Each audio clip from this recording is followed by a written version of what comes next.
さあ、今回もゆっくり野球解説、始めていくよ。今回もプロ野球の歴史解説なんだよな。今回は2018年度パリーグ4位の、オリックスバファローズだよ。バッファローズじゃなくて、バファローズなんだよな。まあそうなんだけど、ちょっとここで前回の動画に関して訂正をさせてもらうよ。唐突だな。前回のベイスターズ編にて、屋敷要という選手を紹介したんだけど、マリサ、背中の方を見てみて。背中？あれ名前が屋敷じゃないのか。そうなんだよ。実はこの選手屋敷選手じゃなくて、ポンセっていう外国人選手だったんだよ。で実際の屋敷選手の写真はこちらになるよ。ユニフォームとヒゲが同じだから見間違えたのか。確かに屋敷選手で検索したはずなんだけど、どういうわけかこの画像にしていてね、いまいちよくわからないんだよ。それで話は戻るんだけど、今回はオリックスバファローズの解説ということなんだけど、この球団、実は2つの球団が合併してできた球団で、今回はどっちの球団をメインにしていこうか考えていたんだよ。それで、イメージカラーなどを考慮した結果、今回はオリックスをメインに解説していこうと思うよ。ただ、もう一方の球団に関しては、このシリーズが終わり次第制作していこうと思うよ。そもそも解説するつもりだったみたいだしな。それじゃあ、歴史解説やっていくよ。それは、1920年まで遡る。阪神急行電鉄は1920年に、日本最初のプロ野球球団とされる日本運動協会の経営を引き取り、宝塚運動協会として運営していたが、1929年7月に解散してしまう。ただ、これが後の阪急ブレイブスとの球団としてのつながりはなかった。1935年に読売新聞社が、大日本東京野球クラブを結成したのを受けて、1936年1月23日に大阪阪急野球協会が設立される。これはライバル企業である、阪神電気鉄道が立ち上げた大阪タイガースに対抗するため、設立を決意したとも言われている。発足当時の球団で球場を、自前で新たに建設することを計画したのは阪急だけで、また創業者の小林一三が慶応出身だったこともあり、宮武三郎、山下実、山下義和ら慶応大学のスター選手を入団させ、初代監督にも同 OB の三宅大輔を招いた。そして同年2月5日に結成された日本職業野球連盟に参加し、球団名を阪急ブレイブスとして、企業名を入れた日本で最初のプロ野球球団となった。1936年に、チームはトーナメント制の夏季の大阪大会で首位になり、1937年5月1日、本拠地球場となる阪急西宮球場が開場する。春季は8球団中4位となったが、監督の三宅は妥協を許さぬ厳しい姿勢が、選手の反発を招いて解任され、村上実が秋季の指揮を執るが、チームは投手陣が弱く粘りがないとされ、8球団中7位に終わっている。その後、村上の後任には山下実がプレイングマネージャーで就任した。1938年、この年、投手陣の検討で春、秋ともに3位となるが、上位の首位の巨人や2位のタイガースには、なかなか勝てないという状況であった。1939年、この年より1シーズン制としての成績で優勝、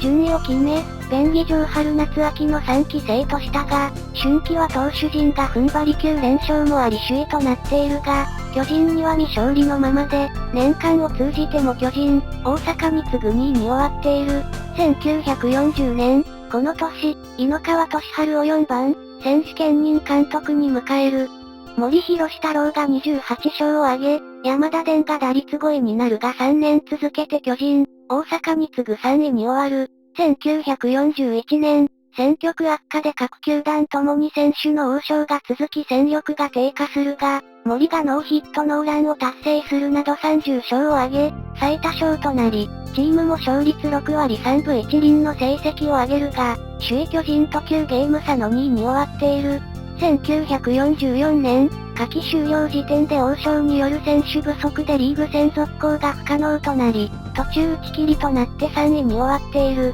1946年よりリーグ戦が再開され、他球団に比べて、用具が揃っていたことや、野口二郎や今西蓮太郎が加入したことで、阪急の下馬評は高かった。しかし投手陣が6月に調子を落とし、長打力不足もあって、チームは8球団中4位に終わる。この年、チーム名を阪急ベアーズと改称したものの、翌年の4月18日には阪急ブレイブスに再改称している。1947年、この年、総監督に浜崎慎二、西村正夫が助監督、これに井の川も復員してきて助監督という首脳陣となった。チームは野口が24勝、今西が21勝を挙げるが8球団中4位に終わり、オフには青田昇が巨人に移籍する。1950年、パリーグ参戦初年度の開幕4戦目から、球団新記録の11連敗と低迷し、54勝64敗に分けで、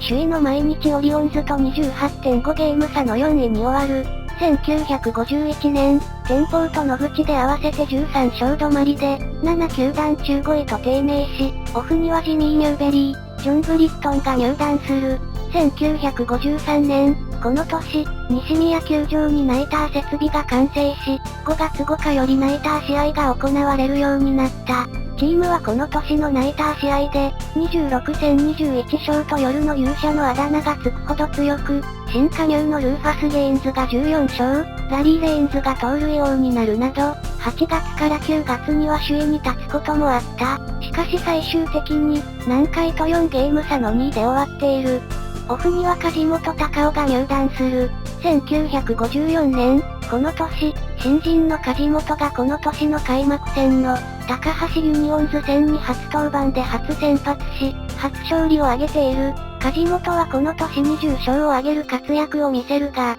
チームはその他の投手陣が安定せず、後半戦に息切れして8球団中5位となる。ラリー・レインズが首位打者となるが、この年限りで退団となった。1956年、この年、米田哲也の入団に関して、阪神との二重契約問題が生じていたが、2月にコミッショナー裁定で阪急入りしている。その米田は9勝、梶本が28勝、種田博が17勝を挙げるなど、リーグ一の投手陣と、盗塁のシーズン日本プロ野球記録を更新した河野昭輝の活躍で3位となる。監督には藤本貞義が就任。オフには、地元の西宮出身で東京六大学では、長嶋茂雄らと競い合って首位打者にもなった、慶応の中田正宏が入団する。1958年、この年、前半戦を2位で折り返し、8月には首位に立つこともあり、南海、西鉄との首位争いとなるが、3位に終わる。チームの73勝のうち、米田と梶本で53勝を占めていた。1960年、この年、チームの打撃の不振から西宮球場にラッキーゾーンが設置され、本塁打は前年より7本増えたが、それでもリーグ最低の数字で、相手チームの本塁打も増える結果となり、梶本と米田が共に20勝するものの4位に終わる。1961年、この年、中田正宏が南海の野村克也と共に最多本塁打を獲得するが、得点力不足で、米田、梶本は2年連続共に20勝だが5位に終わる。この頃には地味という意味で灰色の阪急というあだ名が定着していた。そしてこのオフ、コーチに西本幸雄を招いている。1964年、この年、ダリル・スペンサーとゴーディウ・インディが加入し、野球の戦術を熟知したスペンサーは、阪急に考える野球をもたらし、やがて来る黄金時代へと大きく貢献する。チームは前半戦を首位で折り返し、南海との首位争いとなり、9月19日の東京オリオンズ戦に負けたことで南海が優勝。最終的に 3.5 ゲーム差の2位に終わる。1965年、この年、チームは前半戦だけで首位と 27.5 ゲーム差と離され、打線はスペンサー頼みで、7月にはサイクル安打を達成し、野村克也と本塁打王争いとなるが、10月に交通事故でシーズンを棒に振る。そしてチームは4位に終わり、この年初めてドラフト会議が行われ、長池徳次や住友平が入団する。1967年、この年、スペンサーが30本塁打、長池が27本塁打など攻撃力が向上し、投手陣は足立光弘が20勝、米田が18勝、梶本が15勝を挙げる。オールスター前には2位に8ゲームをつけ首位となり、10月1日の東映フライヤーズ戦に勝利し、球団史上初のリーグ優勝を達成する。ちなみに、球団創立から32年目での初優勝は、日本プロ野球史上最も遅い記録となっているが、初出場となる日本シリーズでは巨人に2勝4敗で敗退する。1968年、この年、投手陣は米田が29勝、打線ではそれまで9年間で8本塁打の矢野清がこの年27本塁打で10年目の新人と呼ばれる活躍を見せる。チームは南海との首位争いとなり、共に10月11日のシーズン最終戦を同率で並び、阪急は対東京戦にて10回裏にサヨナラ本塁打で勝利を収めている。阪急の試合終了の8分後、同時に試合を行っていた南海が近鉄に敗れたことで、2年連続の優勝を達成する。しかし日本シリーズでも2年連続で巨人に2勝4敗で敗退する。そしてこの年のドラフトで、後に花の44年組と呼ばれることになる山田久志、福本豊、加藤秀治が入団する。1969年、この年、近鉄との優勝争いとなり、10月19日に近鉄戦に勝利して3年連続のリーグ優勝を達成する。長池が本塁打と打点の2冠王となる。しかし、日本シリーズは3年連続で巨人に2勝4敗で敗退となった。1971年、この年、オールスター前までに2位に6ゲーム差をつけ、オールスター直後のロッテ戦2連勝で差を広げるが、この直後8連敗した。それでも9月28日のロッテ戦に勝利し、2年ぶり4度目のリーグ優勝を達成する。長池が31試合連続安打を記録するなど MVP となり、山田が最優秀防御率を獲得する。新旧戦力が噛み合った年になったが、日本シリーズは巨人と4度目の対戦で、1勝4敗で敗退する。オフには東映の大橋実、種重正幸らを坂本歳三、岡村浩二、佐々木誠吾との交換トレードで獲得する。1973年、この年よりパリーグは前期後期の2期制による、プレーオフ制度を導入。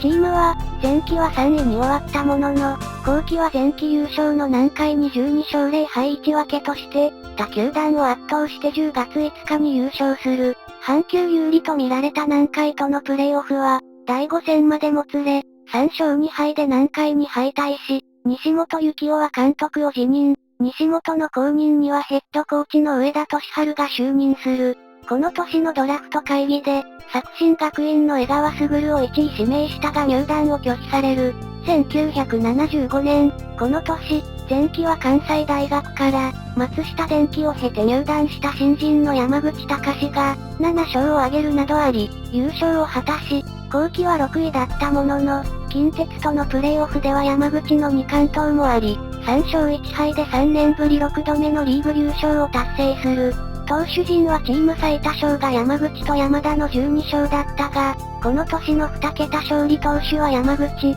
山田らを含めて5人となった。打線では新外国人のボビー・マルカーノ、バーニー・ウィリアムスの活躍があった。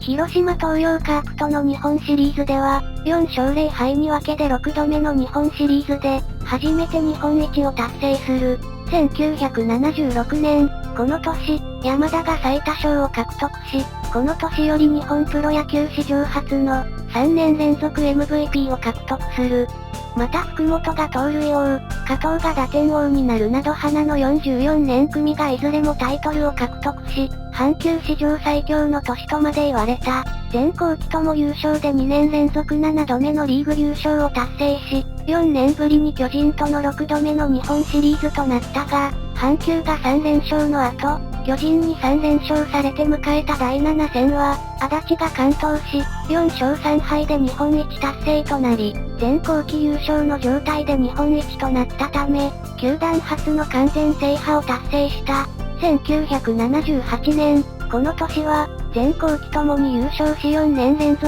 9度目のリーグ優勝を果たす。投手陣はこれまで6勝の今井雄太郎が、完全試合を達成するなど、2年目の佐藤義則と共に13勝を挙げ、打線では箕田浩二がレギュラーに定着。そしてこの年より、8年連続ダイヤモンドグラブを獲得する活躍を見せる。ヤクルトスワローズとの日本シリーズでは、3勝3敗とした第7戦、ヤクルトの松岡弘に完封されて3勝4敗でシリーズを敗退する。上田は日本シリーズでの抗議の責任を取る形で、翌日監督を辞任する。後任に梶本が監督に就任する。1979年、この年、前期は近鉄と1ゲーム差の2位に終わる。後期は優勝で、近鉄とのプレーオフに3連敗で敗退し、5年ぶりにリーグ優勝を逃す。加藤英二が首位打者と打点王の2冠王を獲得する。1980年、この年、山口の故障もあり、前期4位、後期は5位で10年ぶりの B クラスとなる5位に終わり、梶本は監督を辞任し、投手コーチに降格する。後任には上田が3年ぶりに監督に復帰する。1983年、広島の水谷実夫が加藤英二とのトレードで入り、水谷は4番で36本塁打、114打点で打点王になり、トリプルスリーを達成した美濃田や、ブーマーウェルズらと強力なクリーンアップを形成するものの、チームは首位の西武と17ゲーム差の2位に終わる。1984年、この年、開幕から3連勝し、5月から6月にかけて13連勝で独走体制に入り、6年ぶりにリーグ優勝を達成する。ブーマーが外国人選手初の2冠王を獲得も、広島との日本シリーズでは、ブーマーが徹底的にマークされ、3勝4敗で敗退。そしてこの年が阪急最後の優勝となった。1986年、この年、6月4日に近鉄と首位が入れ替わると、そのまま交代し、3位に終わる。佐藤の故障などで先発陣が不足するなど、監督の上田は選手層が薄いと実感したとコメントした1年となった。1988年、この年、開幕10試合で1勝9敗で、シーズン通して3位以上とならないまま、監督の上田として初の負け越しで4位となる。阪急電鉄の創立記念日である10月19日、球団がオリエントリースに買収されることが発表され、この年が阪急ブレイブス最終年となった。オフには、山田と福本が現役を引退。また、この年同じく大英へ球団買収となった南海の門田博光が、大英球団の本拠地の福岡へ行くことを拒み、オリックスに移籍する。1989年、球団譲渡後の初年度となったシーズンは、開幕8連勝でスタートダッシュに成功する。南海から移籍した門田を加えた、ブルーサンダー打線がチームを引っ張ったが、9月25日の大英戦で、門田がブーマーとハイタッチした際に脱臼、一時離脱したことが響き、優勝した近鉄にゲーム差なし、勝率1厘差の2位となった。1991年、この年から40年以上も本拠地としていた西宮球場から、グリーンスタジアム神戸に本拠地を移した。チームは開幕5連敗でスタートダッシュに失敗。以降も4月24日から6連敗。5月終了時点で14勝27敗で最下位に沈むなど低迷したが、投手では新人の長谷川茂俊、野手では7年目の高橋聡の活躍もあり6月以降は復調する。しかし自慢のブルーサンダー打線はうまく機能せず、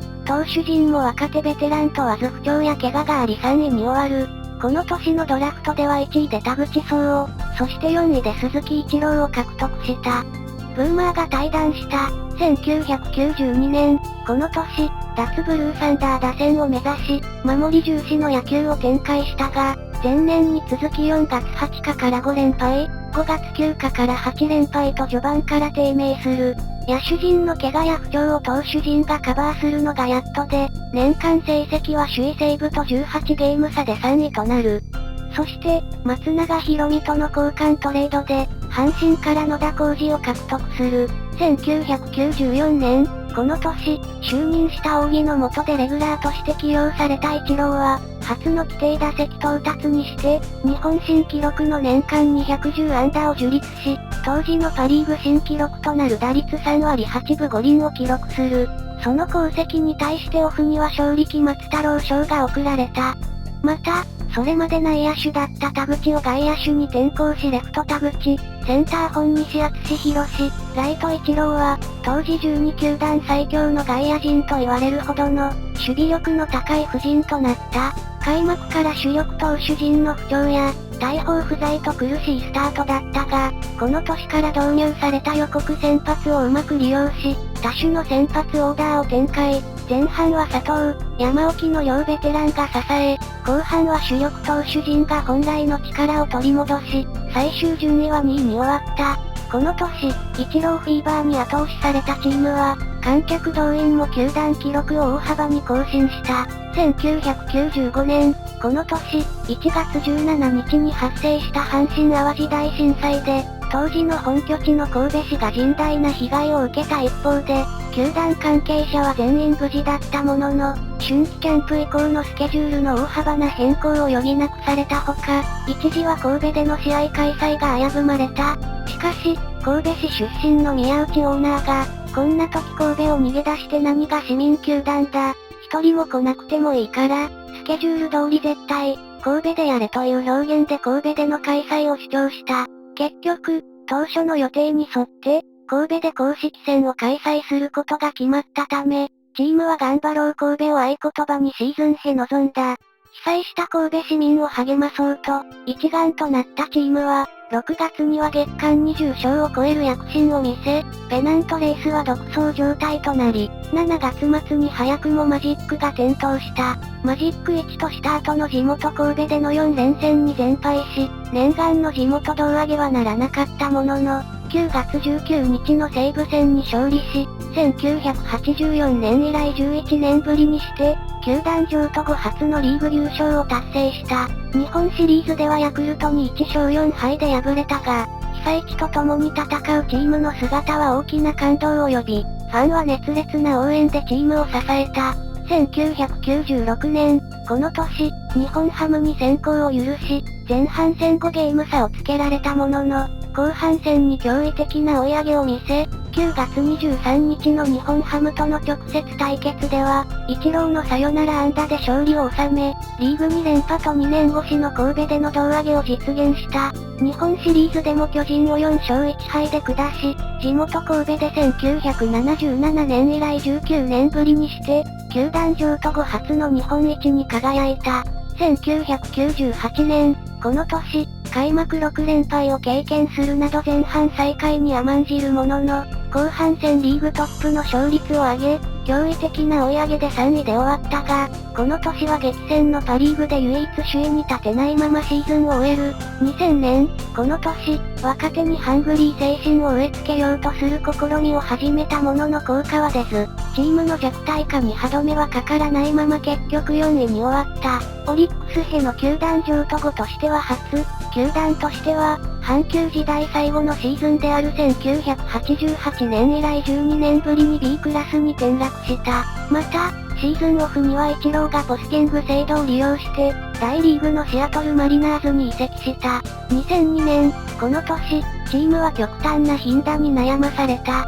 頻打により、四千投手の金田正彦が防御率 2.5 で最優秀防御率のタイトルを獲得するも4勝9敗。投手陣を見殺しにする試合が多く、阪急時代の1963年以来39年ぶりとなる、球団史上2回目の最下位に転落した。2004年、この年、近鉄との球団合併問題が発生し、ブルーウェーブとしての最後の年となった。この年も投手陣が崩壊し、3年連続最下位に終わっている。特に大英には4勝23敗。内後半戦は10戦全敗と大敗した。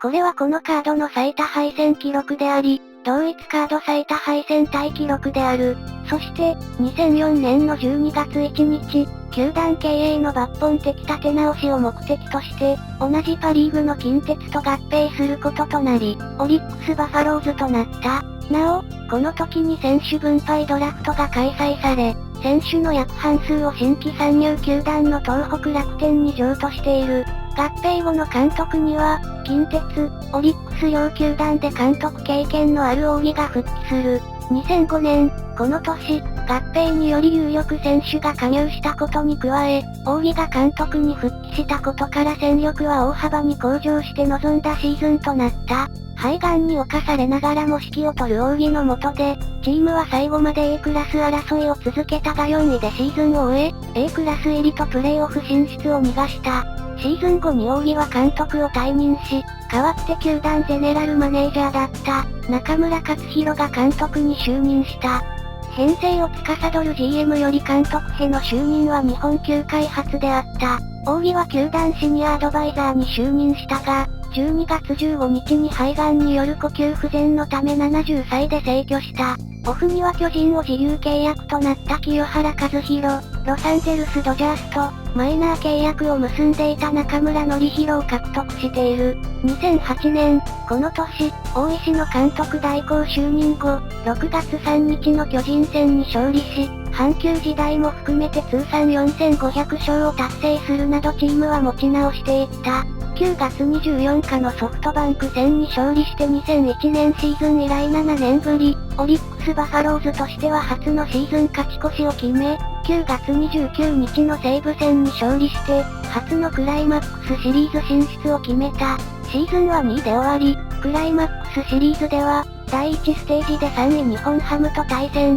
2連敗で敗れ日本シリーズ出場はならなかったものの、15勝を挙げて新人王を獲得した小松聡を筆頭に、山本翔吾、金子千尋、近藤和樹が先発10勝、加藤大輔が最多セーブ、坂口智隆はゴールデングラブ賞、タフィローズは打点王を獲得するなど、チームの戦力は大幅に充実した。2010年、この年、2月5日にキャンプ地の宮古島市のホテルで、小瀬博之が転落死する事態が起きた。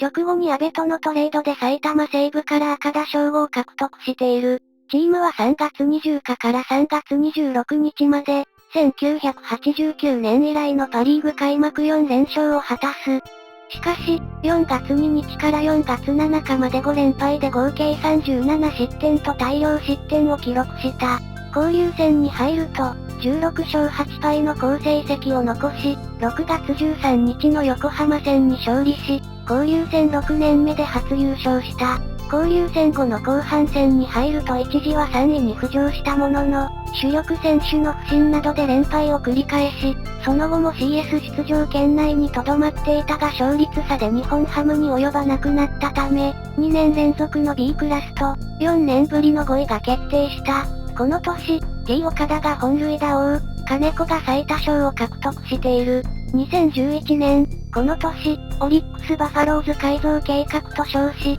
球団旗、ユニフォーム、ペットマーク、ロゴマークを全部一新、新マスコットを導入した。交流戦は2位となり、8月28日の対ロッテ戦から、9月7日の楽天戦まで1997年以来14年ぶりの9連勝を達成した。9月には3位となり、2位と一時は 1.5 ゲーム差にまで縮めるが、10月のシーズン最終戦にてソフトバンクに敗れ、わずか勝率1毛差で4位となり、3年ぶりの A クラス入りとクライマックスシリーズ出場を逃した。2013年、この年、草貫博士、大引啓二、赤田将吾と日本ハムの糸井嘉男、八木智也との3対2のトレードが成立する。チームは5年連続の B クラスが確定、クライマックスシリーズ進出を逃し、3年ぶりの5位となった。金子は24勝無敗の楽天の田中に沢村賞は譲ったが、田中もできなかった沢村賞の選考基準全項目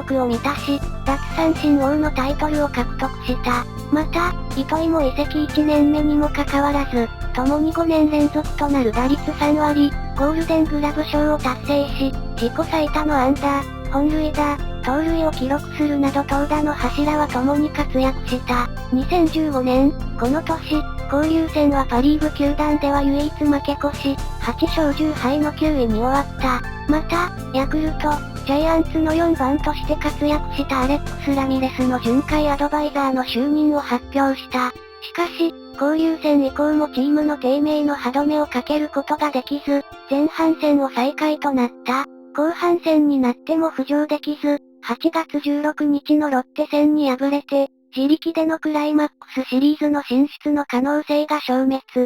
8月25日の楽天戦に勝ち最下位から脱出するも、3連敗を喫し最下位に逆戻りした。2017年、この年、首位楽天と2ゲーム差の2位で4月を終えるが、5月は4連敗、6連敗、そして2003年以来の球団ワーストタイ記録の9連敗。9カード連続負け越しを喫し、5月下旬の交流戦前に一時順位は5位まで下がった。交流戦初戦から単独4位に浮上するが、その後は順位の変動がなく、3位楽天と15ゲーム差の4位でシーズンを終えた。この年のセリーグでは、横浜がクライマックスシリーズで優勝し、1998年以来の日本シリーズに進出したため、オリックスは12球団唯一の CS 優勝未経験チームとなり、かつ21世紀に入ってから近鉄を含む13球団で唯一の日本シリーズに出場チームとなった。オフに日本ハムの増井宏俊を FA で獲得し、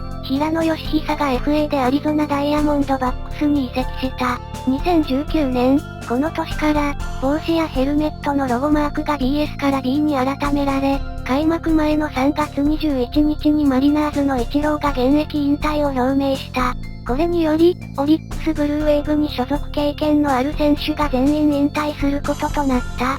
そしてこの年は最下位でシーズンを終了した。山岡大輔が最高勝率、山本由伸が最優秀防御率を受賞。また、今シーズンをもって岸田守が現役を引退した。